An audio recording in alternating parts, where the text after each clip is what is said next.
తెలంగాణ వైద్య విధాన పరిషత్తులో అమలు చేసిన జీవో నెంబర్ 317లో స్టాఫ్ నర్సులకు నష్టం జరిగి అవస్థలు పడుతున్నారని ఈ జీవోను వెంటనే రద్దు చేయాలని Telangana medical and public health employees H1 union Karimnagar జిల్లా శాఖ అధ్యక్షులు ఆఫ్తాబ్ అహ్మద్ ఖాన్ ప్రభుత్వాన్ని డిమాండ్ చేశారు. కరీంనగర్లోని వారి యూనియన్ ఆఫీస్ లో ఆయన మీడియాతో మాట్లాడుతూ జనవరి నెల 2022 సంవత్సరంలోనే కాల పరిమితి అయిపోయిన ఆ జీవోను తెలంగాణ వైద్య విధాన పరిషత్తులో అమలు చేయడంతో కొంతమంది స్టాఫ్ నర్సులు 500 కిలోమీటర్ల దూరం బదిలీ కావడంతో వారి కుటుంబాలు దిక్కుతోచని స్థితిలో ఉన్నాయని దీనికి దృష్టిలో పెట్టుకుని ప్రభుత్వం 317 జీవోను ఉపసంహరించుకోవాలని ఆఫ్తాబ్ అహ్మద్ ఖాన్ డిమాండ్ చేశారు.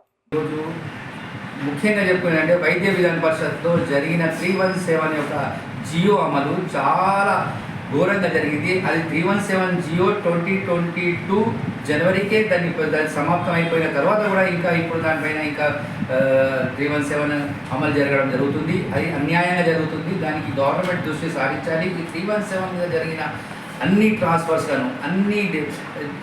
ట్రాన్స్ఫర్స్లను మొత్తానికి మళ్ళీ రద్దు చేసి వాళ్ళకు వారి స్థానాన్ని మళ్ళీ పంపించాలని చెప్పి నేను ఈ పత్రిక ముఖంగా నేను తెలియజేసుకుంటాను. అలాగే దీంట్లో స్టాఫ్ నర్సెస్ మరియు ల్యాబ్ టెక్నీషియన్స్, ఫార్మసిస్ట్ చాలా సఫర్ అవుతున్నారు.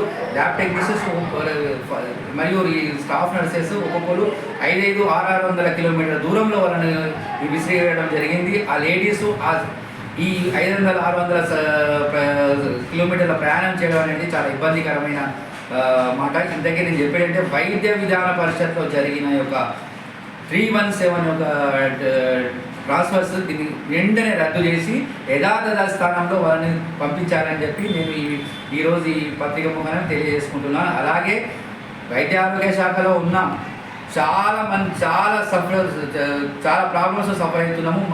మాకు ఎలాంటి వసతులు లేకుండా కూడా మాకు హాస్పిటల్స్లో పనిచేయడం జరుగుతుంది.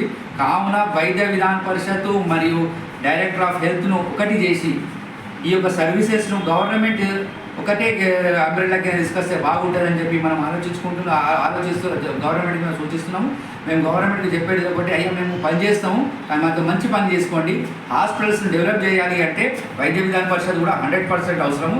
ఇది ఎట్టి పరిస్థితిలో 100% హాస్పిటల్ ఇప్పుడు వైద్య ఆరోగ్య శాఖలో ఒకటే జరుగుతుంది. ఏంటంటే డిఎంఈ కిందికి వచ్చిన హాస్పిటల్స్లే డెవలప్ చేయడం జరుగుతుంది, కానీ వైద్య విధాన పరిషత్ తోటి ఉన్న హాస్పిటల్స్ డెవలప్ చేయడం లేదు. ఎందుకంటే ఎక్కువ స్టాఫ్ అనేది వైద్య విధాన పరిషత్లోనే ఉన్నారు. కాబట్టి వారికి వైద్య విధాన పరిషత్లో ఉన్న స్టాఫ్ను న్యాయం చేయాలని చెప్పి నేను కోరుకోవడం జరుగుతుంది. నేను గవర్నమెంట్ ప్రభుత్వానికి కూడా చెప్తున్నా, ఈ యొక్క సమస్యను మీరు త్వరగా పరిష్కరించి 317 జీవోను అమలైన పద్ధతి కరెక్ట్ లేదని చెప్పి చెప్తున్నాం. దాన్ని తొందరగా మీరు రద్దు చేసుకుంటూ ఎవరి స్థానానికి వారికి పంపించాలని చెప్పి కోరుకుంటున్నాం.